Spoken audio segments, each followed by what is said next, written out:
이 시간 우리에게 주시는 하나님의 말씀은 창세기 15장 1절입니다. 우리 함께 한 목소리로 합독하도록 하겠습니다. 이후에 여호와의 말씀이 환상 중에 아브라함에게 임하여 이르시되 아브라함아 두려워하지 말라. 나는 내 방패요 너의 지극히 큰 상급이니라. 아멘. 할렐루야. 오늘도 저와 여러분의 가정과 자녀 그리고 하시는 모든 일들 가운데에 하나님의 돕는 손길이 함께 하시기를 주님의 이름으로 축원합니다. 오늘 창세기 강해 설교 17번째 시간입니다. 지난 시간에 나누었던 이야기 좀 간략하게 좀 복습을 좀 해보려고 하는데요. 가나안 지역에 있는 나라들이 이제 엘람 왕 그돌라오메를 12년 동안 섬기다가 배신을 했죠. 그래서 그 엘람이 인근 지역에 있는 나라들을 좀 몇 나라를 모아서 이 동부 연합군을 구성을 해가지고 그 소돔이 있는 가나안 지역으로 쳐들어왔어요. 누가 이겼었죠? 동부 연합군이 이겼었어요. 그래서 그 동부 연합군이 소돔과 고모라가 있는 가나안 지역의 사람들의 모든 재물과 양식을 빼앗아 갔는데 그때 누가 같이 잡혀갔죠? 아브라함의 조카 롯이 그 요단 동편 땅으로 이사 갔었잖아요. 함께 잡혀간 거예요. 그 소식이 아브라함에게 전해졌습니다. 그래서 아브라함이 집에서 길리고 훈련한 300여 명의 군사들 그리고 평소에 교류하며 지내던 아모리 사람들 있죠. 그 마므레와 같은 그런 사람들의 도움을 받아가지고 북쪽 끝 단 지역을 넘어서서 다메섹까지 이 동부 연합군을 추격하고 또 이겨서 승리하게 됩니다. 그래서 그 조카 롯을 구출해 오는 장면을 우리가 지난주에 살펴봤어요. 아브라함은 큰 승리를 주신 하나님께 예배하고 싶었습니다. 그래서 그 살렘으로 와서 멜기세덱을 찾아와 자원하는 마음으로 10의 1조를 드렸는데요. 그때 아브라함에게 큰 도움을 입은 소돔 왕이 아브라함에게 이런 이야기를 합니다. 14장 21절입니다. 소돔 왕이 아브라함에게 이르되 사람은 내게 보내고 물품은 내가 가져라. 자, 지금 이 소돔 왕 베라가 아브라함에게 이렇게 이야기하는 이유가 있어요. 지금 아브라함이 얻은 전리품이요, 성격으로 보면 두 가지로 분류가 됩니다. 첫 번째는요, 멀리 그 엘람이 있는 바벨론 지역에서부터 쳐들어왔던 그 동부 연합군으로부터 얻은 전리품이 있어요. 그런데 또 뭐가 있는 거예요? 이 동부 연합군이 아까 가나안 지역을 침략했었잖아요. 재물을 다 가져갔었잖아요. 그러니까 가나안 사람들로부터 동부 연합군이 얻었던 전리품도 지금 같이 아브라함에게 들어와 있는 겁니다. 그런데 소돔 왕은 이번 패배에 책임이 많은 사람이거든요. 자기들이 섣불리 배신하는 바람에 전쟁이 일어났고 동부 연합군을 감당하지 못해서 지금 백성들 다 내버리고 산으로 도망쳤었잖아요. 그런 주제에 우리 가나안 사람들의 모든 재물과 양식도 다 돌려달라 이렇게 이야기하기는 머쓱한 거죠. 그러니까 다 가져가도 좋다. 대신 가나안 소속 사람들은 좀 돌려보내달라라고 이야기를 하게 된 겁니다. 그런데 이렇게 이야기하는 건 소돔 왕이 염치를 알기 때문이 아닙니다. 지금 소돔이란 나라가 어떤 나라예요? 곧 있으면 하나님의 심판을 받는 선량한 나라예요? 악한 나라예요? 악이 어느 정도였냐? 하나님이 도저히 그냥 둘 수가 없어서 멸망을 시킬 그런 정도까지 가 있는 그런 나라였다는 거예요. 그런 나라의 권력의 정점에 있는 왕이 뭐 염치를 알아서 그랬을까? 그런 게 아닙니다. 사람만 보내줘라. 그러면 그 사람들 쥐어짜내서 또 물품은 얼마든지 만들 수 있다. 이게 소돔 왕의 입장인 거죠. 하지만 아브라함의 입장은 달랐습니다. 쳐들어왔던 그 동부 연합군에게 얻은 전리품이야 당연히 아브라함의 정당한 몫이지요. 하지만 그들이 가지고 있었던 가나안 사람들의 그 재물과 양식까지 취하게 된다면 가나안 사람들의 입장에서 볼 때 자기들의 재물을 빼앗아간 동부 연합군이나 여전히 그걸 가지고 있는 아브라함이나 같아요, 달라요? 다를 바가 없는 거예요. 우리 걸 가지고 있는 건 똑같은 거거든요. 그렇게 되면 아브라함도 지금 가나안 지역에서 살아야 되고 소돔도 이제 롯도 그 소돔 사람들과 더불어 살아가야 될 텐데 그 이미지가 아주 배를 망치지 않겠어요? 그러니까 또 소돔 왕이 다 줘가지고 아브라함이 부자 됐대, 이런 헛소문 도는 것도 싫은 거죠. 그렇기 때문에 가나안에 속한 모든 물품들은 실오라기 하나 취하지 않고 다 돌려보내겠다는 겁니다. 22절입니다. 아브라함이 소돔 왕에게 이르되 천지의 주제이시여 지극히 높으신 하나님 여호와께 내가 손을 들어 맹세하노니 내 말이 내가 아브라함으로 치부하게 하였다 할까 하여 내게 속한 것은 실 한 오락이나 들매끈 한 가닥도 내가 가지지 아니하리라. 여러분, 이게 바로 아브라함의 삶의 자세예요. 전혀 과한 욕심을 부리지 않습니다. 하지만 이번 원정에 함께 수고한 사람들의 몫은 챙겨줘야 되지 않겠습니까? 그래서 데려왔던 300여 명의 젊은이들과 또 아브라함을 도와줬던 그 아모리 사람들의 몫을 챙겨줍니다. 그래서 그들의 분깃만 가져가겠다는 거예요. 24절이에요. 오직 젊은이들이 먹은 것과 나와 동행한 아넬과 에스골과 마므레의 분깃을 제할지니 그들이 그 분깃을 가질 것이니라. 자, 우리는 이 아브라함의 이런 모습 속에서 그의 물질관이 어떠한지를 알 수가 있습니다. 하나님 앞에 11조를 드림에 있어서 전혀 아까워하지 않는 사람, 함께 수고한 사람들을 홀대하지 않고 기꺼이 합당한 대가를 치르는 사람, 부당한 대가는 멀리하고 합당한 대가만 취하는 사람, 그리고 물질 관계와 인간 관계가 충돌할 때는 언제나 물질보다 사람을 더 소중히 여길 줄 아는 사람, 그 사람이 누구였다는 거예요? 아브라함이었다는 거예요. 아브라함.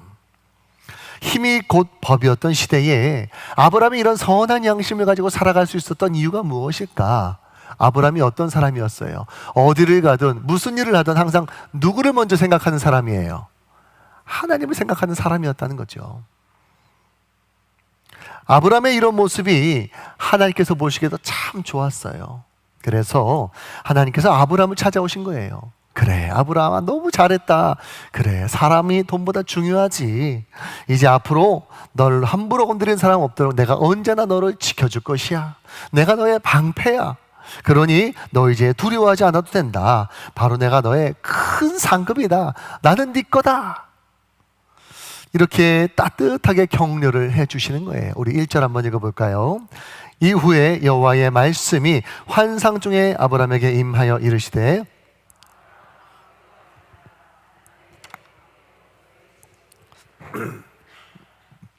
그렇습니다. 믿음의 사람에게는 하나님이 가장 소중한 방패인 줄로 믿습니다. 세상 사람들은요, 자기가 가지고 있는 돈이나 권력, 지식, 그리고 힘 있는 사람들에 대한 연줄, 이런 것들을 방패로 삼습니다. 하지만 믿음의 사람들은 오직 하나님만이 방패인 줄로 믿습니다. 여러분, 시간 지나보세요. 돈이나 권력, 연줄, 이런 것들은요, 정권 바뀌고 상황 바뀌고 이러면요, 아무것도 아니에요. 하지만 하나님은 영원히 변함이 없는 줄로 믿습니다. 우리 옆 사람한테 이렇게 한번 이야기해 볼까요? 오직 하나님만이 나의 방패입니다. 오직 주님만이 당신의 방패입니다. 이게 여러분의 믿음의 고백이 되시기를 축원합니다. 자, 그 하나님께서 오늘 우리에게도 말씀하셔요. 나는 너의 방패요, 내가 너의 지극히 큰 상급이니라. 하나님의 이 말씀은요, 그냥 놓고 보면 마치 한 남자가 여자에게 하는 사랑 고백 같아요. 아니, 세상에 이보다 더 큰 사랑 고백이 어디 있습니까? 아무도 너를 해코지하지 못하도록 내가 너 지켜줄게. 너 언제나 내 옆에 붙어 있어라. 너 뭐 갖고 싶은 거 있냐? 내가 가지고 있는 모든 게 다 네 거다. 뭐든지 줄게. 아니다, 그냥 너 날 가져라. 내가 네 거야. 지금 이런 고백이잖아요. 이렇게 하나님께서는 자기 자신을 주시겠다고 하고 계셔요.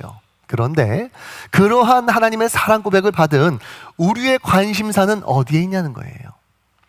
아, 그래? 뭐 다 준다고? 아, 자, 가만 보자. 그러면 내가 뭘 좀 얻을 수 있나? 혹시 이러면서 하나님 손에 뭐가 들려있는지만 바라보고 있지는 않습니까? 여러분, 한번 생각을 해보세요. 한 남자가요, 사랑하는 여자를 위해서 정성껏 이 선물을 준비해서 가져왔어요. 그럼 받은 사람 입장에서는 그 선물을 받으면서 뭘 생각해야 되는 거예요? 이 선물을 준비한 그 사람의 마음과 정성과 사랑, 이런 것들을 받아야 되잖아요. 그런데 거기엔 관심이 없어요. 거기엔 관심이 없고요, 데이트할 때마다 오늘은 뭘 들고 오려나, 여기에만 관심을 가지는 여자가 있다면 그건 그 남자를 사랑하는 거예요, 안 사랑하는 거예요? 그 남자 사랑하는 게 아니에요. 그럼 뭘 사랑하는 거예요? 그 남자의 재물, 그 남자의 선물, 이걸 사랑하는 거죠. 세상에서는 보통 그런 사람을 뭐라고 부르죠? 그렇죠, 꽃뱀이라고 해요. 꽃뱀. 우리 신앙이 그래서는 안 된다는 거예요. 하나님께서 우리에게 뭘 주려고 들고 오시나, 내가 기도해온 것들을 어떻게 응답하려고 하시나, 하나님 손에는 뭐가 들렸나, 이러고만 있으면은 그 뭐라는 거예요? 꽃뱀 신앙이라는 거예요. 꽃뱀 신앙. 사랑하는 성도 여러분, 거기 머무르지 마시기 바랍니다. 오직 하나님만 구하는 신앙인들이 되시기를 축원합니다. 하나님 그 존재 자체가 우리의 가장 큰 상급이라는 거예요.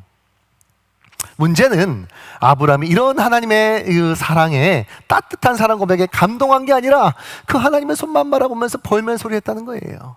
한번 2절 볼까요? 아브라함이 이르되 주 여호와여, 무엇을 내게 주시려 하나이까? 나는 자식이 없사오니 나의 상속자는 이 다메섹 사람 엘리에셀이니이다. 아브라함이 또 이르되 주께서 내게 씨를 주지 아니하셨으니 내 집에서 길린 자가 내 상속자가 될 것이니이다. 안타깝지만 이게 이때 당시 아브라함의 믿음의 현 주소였습니다. 믿음의 조상이다 불리우는 이 아브라함에게도 이렇게 믿음이 연약한 순간이 있었다는 거예요. 그 믿음이 왜 흔들렸어요? 시간의 한계 속에서 살아가기 때문입니다. 우리는 이미 그 시간이 흐른 다음에 살고 있어서 아브라함이 100살에 아들을 얻게 된다는 걸 알고 있어요. 하지만 아브라함은 아직 모르는 거죠. 모르다 보니 이렇게 연약함이 드러나는 경우가 생겨난다는 거예요. 하나님께서 우리에게 약속을 하실 때에 우리는 생각해요. 곧 이루어질 거야. 금방 이루어지겠지. 하지만 그렇지 않은 경우가 있나요, 없나요? 있지요. 적어요, 많아요? 많다는 거예요. 지금 아브라함 나이가 몇 살이에요? 지금 75세에 부름받아서 지금 10년 가까운 시간이 지났거든요. 이 정도 되면 벌써 아이를 받아가지고 벌써 상당히 길렀어야 돼요. 그런데 기르기는커녕 아직 받지도 못한 상황이란 말입니다. 지금 아이는 생기지도 않지요. 아내는 생리 끝나가지요. 지금 주신다는 하나님의 약속은 언제 이루어질지 모르겠고, 아들처럼 생각했던 그 롯까지 이제 떠나서 의지할 곳이 없어요. 그러니 그 마음속에 불안함과 염려가 있는 거죠. 그러다 보니 불평의 마음도 이렇게 조금씩 튀어나오게 되더라는 거예요. 그런데요, 하나님께서 그런 아브라함을 탓하지 않으십니다. 왜냐하면 그 아브라함의 그 두려움, 염려, 허전함, 이걸 아시는 거예요. 그래서 아브라함은 책망하지 않으시고 딱 손잡고 나랑 어디 좀 가자 하면서 그 캄캄한 시간에 별 볼 일 있는 곳으로 간 거죠. 별 볼 일 있는 곳. 요즘은 우리가 참 별 보기가 어렵지만 한 40-50년 전만 해도 이렇게 막 도시의 불빛이 환하지 않다 보니까 밤하늘에 그 눈부신 별들이 막 쏟아지는 것처럼 보았지 않았습니까? 저도 그 군 생활을 강원도에서 했는데 거기에 불 꺼지면요, 세상에 별들이 막 나한테 쏟아지는 것 같아요. 그런 곳으로 이제 아브라함을 데리고 가서는 아브라함이 가지고 있는 그 소원을 훌쩍 넘어서는 하나님의 계획을 말씀해 주신 겁니다. 우리 4절 볼까요? 여호와의 말씀이 그에게 임하여 이르시되 그 사람이 내 상속자가 아니라 내 몸에서 날짜가 내 상속자가 되리라 하시고, 그를 이끌고 밖으로 나가 이르시되 하늘을 우러러 무뼈를 셀 수 있나 보라. 또 그에게 이르시되 내 자손이 이와 같으리라. 우리는 알잖아요. 하나님 이 약속 지키시잖아요.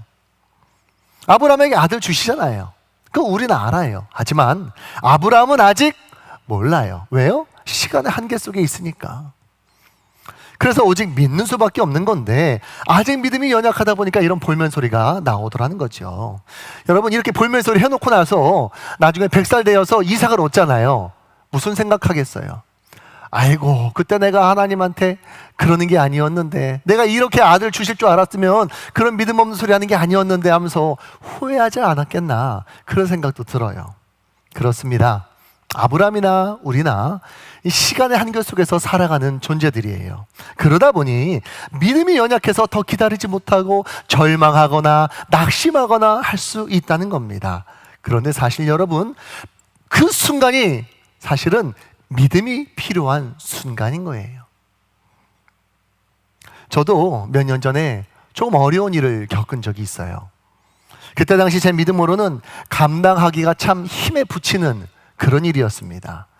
몇 년 뒤에 하나님께서 또 나를 어떻게 인도하실지 모르다 보니까 너무 힘들었어요. 그때 제가 그 상한 심정 부여잡고 하나님 붙들면서 이렇게 고백했습니다. 하나님, 지금 제가 겪은 이 일 하나님 아시지요? 제가 얼마나 힘들어하는지 주님 아시지요? 그러나 이게 하나님의 섭리 가운데 있는 게 맞다면 제가 받아들이겠습니다. 하나님의 그 더 좋은 일을 허락하시기 위한 하나님의 섭리와 가정으로 믿겠습니다. 그렇게 고백을 했던 적이 있어요. 그런데 그러고 나서 누구를 만난지 아세요? 여러분을 만난 거예요. 제가 지금에 와서 보니까 이런 사랑스러운 분들을 만나게 하시려고 그때 그런 과정들도 경험하게 하셨구나, 이걸 깨닫게 된 거예요. 그러니까 그때 원망 안 하길 잘했어요, 못했어요? 잘한 거죠. 이렇게 군산에 와가지고 마음 따뜻한 성도님들, 난 장로님들하고 행복하게 신앙생활 하다 보니까 그 순간들도 참 고맙고 소중하게 여겨지더라고요. 해석이 바뀌는 거예요. 과거의 내 경험에 대한 해석이 바뀌어요. 해석이. 사랑하는 성도 여러분, 여러분에게 누군가에게 말 못할 고민이나 어려움 왜 없겠습니까? 있으실 거예요. 힘드시죠. 하지만 기억하십시오. 하나님께서 다 알고 위로해 주시는 줄로 믿습니다. 여러분, 곧 있으면 하나님의 시간이 될 겁니다. 주님이 예비하신 선물을 받게 될 거예요. 두고 보세요. 하나님에게는 계획이 있어요. 여러분을 향한 하나님의 계획이 있단 말이에요. 그 하나님의 계획은요, 우리가 가지고 있는 그 어떤 소원보다도 훌쩍 넘어서는 줄로 믿습니다. 여러분, 여기 본문을 보십시오. 아브라함에게는 소원이 있었어요. 하지만 하나님에게 뭐가 있었다고요? 계획이 있었다고요. 아브라함의 소원은요, 자식 하나 달라는 거예요. 자식 하나. 하지만 하나님의 소원은, 하나님의 계획은 그 정도 수준이 아니라는 겁니다. 그 아브라함에게 자식 하나 주고 끝내는 것이 아니고 별처럼 많은 자손을 줄 거예요. 그리고 그 많은 자손들을 통하여서 이 위대한 구속의 역사를 열어가시겠다. 그게 하나님의 계획인 겁니다. 그러니 아브라함이 가지고 있는 그 작은 소원하고 하나님의 광대한 계획이 비교가 되는 거예요, 안 되는 거예요? 비교가 안 된다는 겁니다. 비교가. 사랑하는 성도 여러분, 아무리 힘들다 할지라도 그 힘들다고 하나님 원망하다가 나중에 그 하나님께서 예비해 두신 선물 받고 서로 민망해하지 마시고 지금 이 순간에 믿음으로 잘 이겨내시기를 주님의 이름으로 축원합니다. 자, 다시 한번 하나님께서 아브라함을 다독이면서 별처럼 많은 자손을 주시겠다 약속을 하셔요. 놀라운 건 아브라함이 그 약속을 믿었다는 거예요. 사실 지난번에 해주셨던 약속하고 달라진 게 없어요. 티끌처럼 많이 주겠다 해서 별처럼 많이 주겠다, 티끌에서 별로 바뀌었지 이 약속 자체는 똑같은 약속이에요. 그런데도 아브라함이 그 하나님의 약속을 믿었다는 겁니다. 그리고 그 아브라함의 믿음을 하나님께서 의로 여기셨다는 거예요. 우리 6절 봅시다. 아브라함이 여호와를 믿으니 여호와께서 이를 그의 의로 여기시고 또 그에게 이르시되 나는 이 땅을 내게 주어 소유를 삼게 하려고 너를 갈대아인의 우르에서 이끌어낸 여호와니라. 여러분, 이게 바로 의예요. 의. 하나님께서는 공의로우신 분이시다 라는 사실을 여러분 믿으십니까? 그 믿는 믿음이 의라는 거예요. 공의로우신 하나님을 믿고 그 하나님의 의를 바라보고 신뢰하며 따라가는 것, 그것이 우리가 쌓을 수 있는 의라고 하는 것이지요. 그런데 아브라함이 생각해 보니까요, 지금은 자기가 또 믿겠는데 시간이 지나다 보면 자기 믿음이 또 흔들릴 것 같은 거예요. 그래서 아이고 주님, 근데 제 믿음이 아직 연약합니다. 이 믿음이 흔들리지 않도록 좀 확실한 증거를 주십시오, 이렇게 요청을 합니다. 자기가 하나님의 약속을 믿을 수 있도록 확실한 증거를 달라는 거예요. 8절입니다. 그가 이르되 주 여호와여 내가 이 땅을 소유로 받을 것을 무엇으로 알리까? 자, 그러자 하나님께서 아니 너 그렇게 이야기했는데 그 정도 아직도 못 믿고 있느냐? 이렇게 책망하지 않으셨어요. 어떻게 하십니까? 하나님 앞에 솔직하게 자신의 연약함을 고백한 이 아브라함을 긍휼히 여겨주신 줄로 믿습니다. 그래서 우리가 신앙생활하면서 하지 말아야 될 게 있어요. 척 하시면 안 돼요. 모르는데 그렇죠. 못 믿겠는데 네, 그거 하지 말라는 거예요. 아이고 그래도 내가 장로인데, 아이고 내가 권사인데, 내가 신앙생활 40년 했는데, 이러면서 믿어지지 않는 걸 믿는 척 하지 마시고 있는 모습 그대로 주님 앞에 나오시기 바랍니다. 하나님, 제가 신앙생활 50년 했는데도 믿음이 없습니다. 주님, 저를 긍휼히 여겨주시고 하나님을 확실히 믿을 수 있도록 도와주십시오. 이렇게 정직하게 고백하고 나와야 하나님이 우리 속에서 착한 일을 시작하실 수 있다는 거예요. 오늘 본문도 보십시오. 믿음의 조상입니다. 그런데 그 믿음의 조상 아브라함도 믿음이 안 되는 순간이 있어요. 그때 내가 믿음의 조상인데 하는 게 아니라 솔직하게 하나님 앞에 자신의 연약함을 고백하고 나오지 않습니까? 그러자 하나님께서 그 아브라함을 긍휼히 여겨주시면서 아브라함을 위해서 그때 당시 고대 근동 지역에서 하던 그 피 언약을 세워주시는 거예요. 오늘 히브리어 한번 배워볼까요? 자, 따라해 봅시다. 베리트. 피 언약이다. 이제 그런 단어인데요. 이건 어떻게 맺느냐? 소, 양, 염소 이런 짐승은요 반으로 쪼갭니다. 새는 작으니까 쪼개지 않게 되어 있는데 다른 것들은 이제 쪼개요. 쪼개고 나면 그 제물이 양쪽으로 갈라지지 않겠습니까? 그 양쪽으로 두고 나면 가운데 이제 피가 흥건하단 말이에요. 그 제물이 흘린 피로. 자, 그 자리를 이제 그 계약의 당사자인 갑과 을이 함께 지나가는 거예요. 그러면 이게 언약이 맺어진 겁니다. 이 언약은 어떤 의미냐? 만약에 이 언약을 깨트리면 그 언약을 깨트린 사람은 이 재물처럼 반으로 쪼개져서 생명을 잃게 될 것이다. 이런 의미를 담고 있는 언약인 겁니다. 이해가 되십니까? 자, 그러면 여러분, 우리 그 계약 같은 거 할 때 계약을 위반하게 되면 뭐가 발생되죠? 위약금이 발생돼서 그 위약금을 줘야 되잖아요. 근데 이 피 언약의 위약금은 뭐인 거예요? 생명이에요. 깨트린 사람의 생명이다 이 말입니다. 그러니까 이 피 언약은요 목숨 걸고 지켜야 돼요. 목숨 걸고. 하나님께서 이 피 언약을 맺어주시는 이유가 뭐예요? 지금 아브라함이 나중에 또 믿음이 약해질 것 같은데 흔들리지 않게 해달라 하니까 좋다, 내가 이 언약을 지키지 않는다면 나의 생명이라도 너에게 내어주겠다 라고 확실한 증거로 언약을 맺어 주신다는 겁니다. 자, 우리 9절부터 한번 볼까요? 여호와께서 그에게 이르시되 나를 위하여 3년 된 암소와 3년 된 암염소와 3년 된 순양과 산 비둘기와 집 비둘기 새끼를 가져올지니라.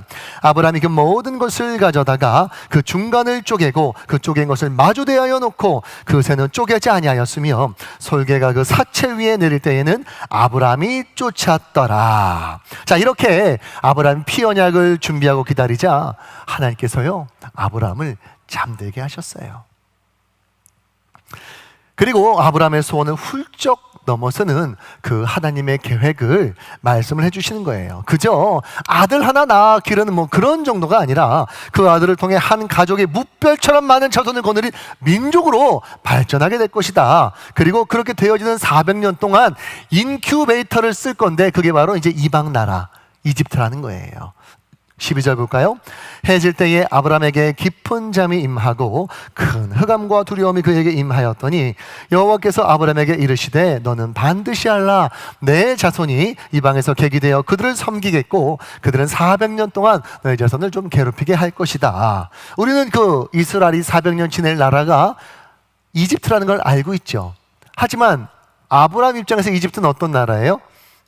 얼마 전 아내를 빼앗길 뻔했던 그런 나라지 않습니까? 그래서 어차피 그 아브라함이 이 이집트를 갈 일도 없고 하니까 이집트다 이야기하지 않으시고 그냥 이방 나라다 이렇게만 말씀을 하시는데, 사실 그 이집트가 하나님께서 이스라엘을 만들기 위해 준비하신 인큐베이터라는 거예요. 하나님의 계획이라는 거죠. 하나님에게는요, 아브라함의 자손들 70명을 이집트로 들여보내서 한 민족으로 200만 명이 넘는 그런 민족으로 탈바꿈 시키시고 또 그 민족을 뭐로 삼겠다는 거예요? 제사장 나라로 삼겠다는 겁니다. 그리고 제사장 나라로 삼고 그 후손들을 통해서 누가 나오게 하겠다는 거예요? 온 인류를 구원하실 예수 그리스도까지 그곳에서 나오게 하겠다. 지금 이런 어마어마한 계획이 지금 하나님에게 있는 겁니다. 아브라함은 그게 뭔지 몰라요. 하지만 하나님은 계획이 있다는 거예요.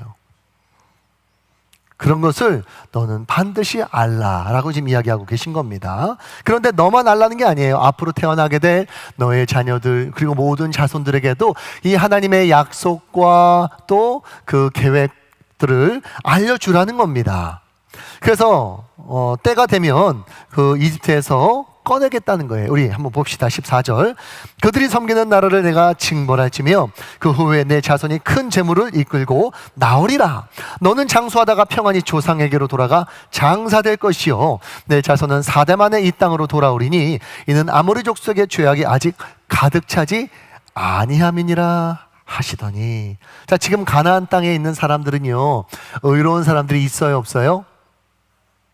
있다는 거예요. 얼마 전 아브라함을 도왔던 그 아모리 사람들도 의로운 사람들이죠.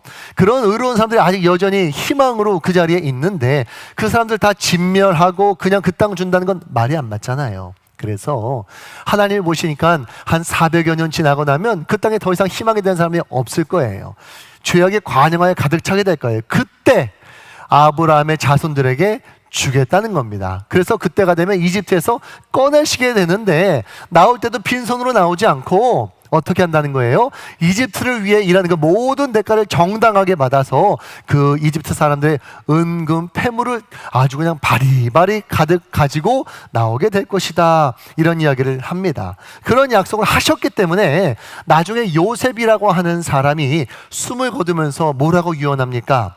너희들 이 땅 나갈 때 내 유골 이 이집트 땅에 두고 가지 마라. 꼭 꺼내서 가져가라 했던 거예요. 우리 50장 한번 볼까요?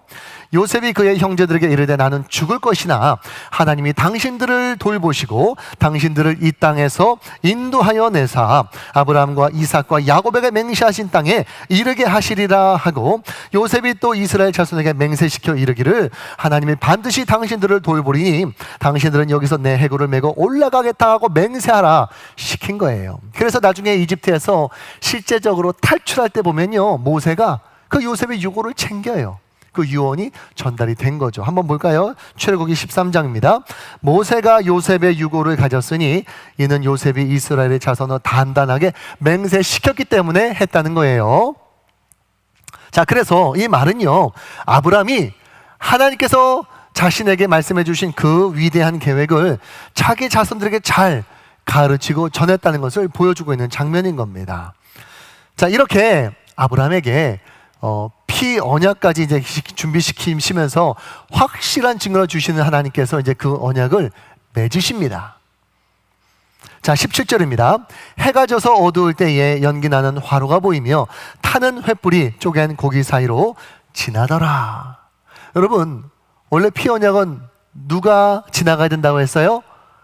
갑과 을, 양쪽 당사자가 둘 다 지나가야 성립이 되는 거예요. 이게 바로 쌍무적 언약이라고 해요. 쌍무적 언약. 쌍방 모두에게 지켜야 할 의무가 있다. 그래서 쌍무. 그런데 이건 그게 아니에요. 지금 보니까 아브라함은 비몽사몽이에요. 막 잠들게 하시고 환상 중에 지금 이런 일을 하고 계시고요. 하나님이 혼자 지나가셨다는 겁니다. 무슨 의미예요? 이 계약을 위해 아브라함이 짊어져야 할 의무가 있다는 거예요? 없다는 거예요? 없다는 겁니다. 그래서 의무가 한쪽에만 있다. 그래서 편무적 언약이다. 그렇게 이야기를 하는 거죠. 자, 그러면서 하나님께서 아브라함의 자손들에게 주실 그 땅의 범위를 말씀을 해주셨는데요. 어디서부터냐? 남쪽으로는 이집트의 나일강부터, 북쪽으로는 그 유프라테스 강까지에 있는 그 가나안 땅을 다 주시겠다는 겁니다. 우리 18절부터 한번 그 영역을 살펴봅시다. 자, 그날에 여호와께서 아브람과 더불어 언약을 세워 이르시되 내가 이 땅을 애굽 강에서부터 그 큰 강 유브라데까지 내 자손에게 주노니 곧 겐 족속과 그니스 족속과 간몬 족속과 헷 족속과 브리스 족속과 르바 족속과 아모리 족속과 가나안 족속과 기르가스 족속과 여부스 족속의 땅이니라 하셨더라. 실제로 이 다윗과 솔로몬 시절에 이만큼의 영토를 차지하는 순간이 있었습니다. 그러나 이 백성들이 하나님과 맺었던 그 언약, 신의 산에서 맺은 레위기 언약을 떠나게 되자 하나님께서도 계획을 바꾸셨어요. 그래서 사사시대 때 이미 그 계획을 접는 것을 보게 되는데 우리 사사기 한번 읽어볼까요? 그러므로 내가 또 말하기를 내가 그들을 너희 앞에서 쫓아내지 않겠다. 그 땅 사람들 쫓아내지 않겠다는 건 뭐예요? 그 땅을 주겠다 안 주겠다? 주려고 했었다는 거예요. 하지만 너희들이 내 언약을 떠났으니 다 또 그 땅을 주지 않겠다는 겁니다. 계획이 바뀐 거죠. 여러분, 그 현재 이스라엘 국기를 보면요, 하얀 바탕에 가운데 뭐가 있어요? 별이 하나 있지요. 그리고 위아래로 뭐가 있어요? 파란 줄이 있어요. 저 두 개의 파란 줄이 바로 강을 의미합니다. 아래쪽은 무슨 강? 뭐라고요? 나일강. 그렇죠? 이집트의 나일강. 그럼 위쪽은 뭐겠어요? 그렇죠, 유프라테스강. 우리 성도님들 어떻게 하나를 하면 최소한 둘은 아시는 것 같아요. 자, 그럼 저 국기가 어떤 의미를 담고 있는 거예요? 유프라테스 강부터 이집트 강까지 하나님께서 약속하셨던 그 땅을 우리에게 다시 돌려주시옵소서, 그런 의미가 거기에 담겨 있는 거예요. 문제는 뭐예요? 이 백성들이 더 이상 제사장 나라가 아니라는 거죠. 하나님의 계획이 바뀌었다는 거예요. 그래서 이런 걸 보면 사람이 하는 것 봐서 하나님이 약속하셨던 것은 바뀔 수 있다 없다? 있다는 겁니다. 바뀔 수 있다. 복을 약속하셨지만 하나님을 떠나서 죄악된 길로 자꾸 가게 되면 벌을 내리실 수 있는 것이고요. 아주 그냥 끔찍하게 저주하겠다라고 했음에도 불구하고 뉘우치고 돌아오면 다시 복을 주실 수 있는 거예요.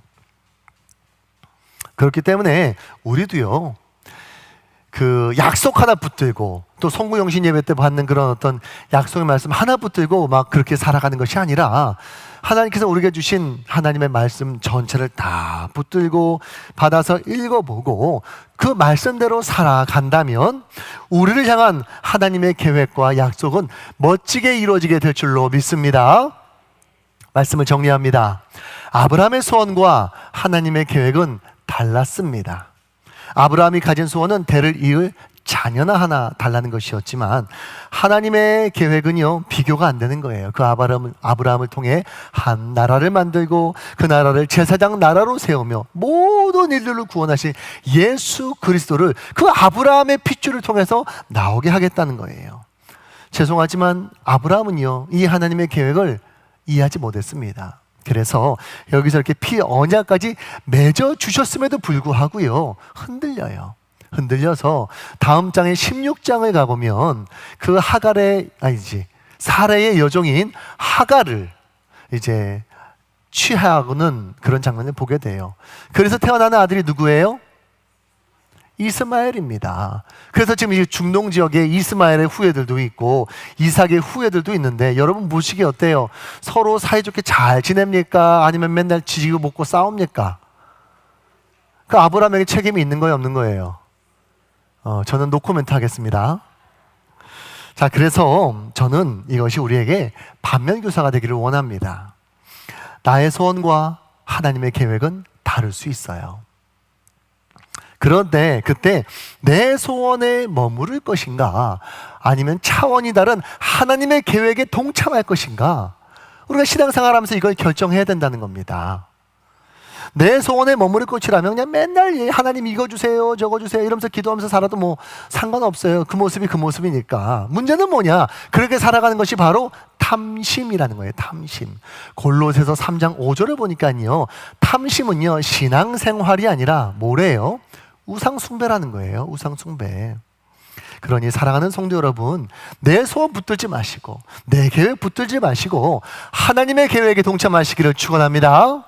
내 뜻대로 되지 않아도 괜찮아요. 누구 뜻대로 되면 되는 거예요. 하나님 뜻대로 되면 되는 겁니다. 여러분이 세운 계획이 무너지거나 일이 잘못된다 할지라도 걱정하실 필요 없어요. 주님이 우리의 방패요 상급인 줄로 믿습니다. 그래서 내 계획은 어그러졌어도 나를 향한 하나님의 계획과 섭리는 여전히 신실하게 진행되고 있음을 믿고 승리하시기를 바랍니다. 그 하나님을 전적으로 믿고 승리하는 성도들이 되시기를 주님의 이름으로 축원합니다.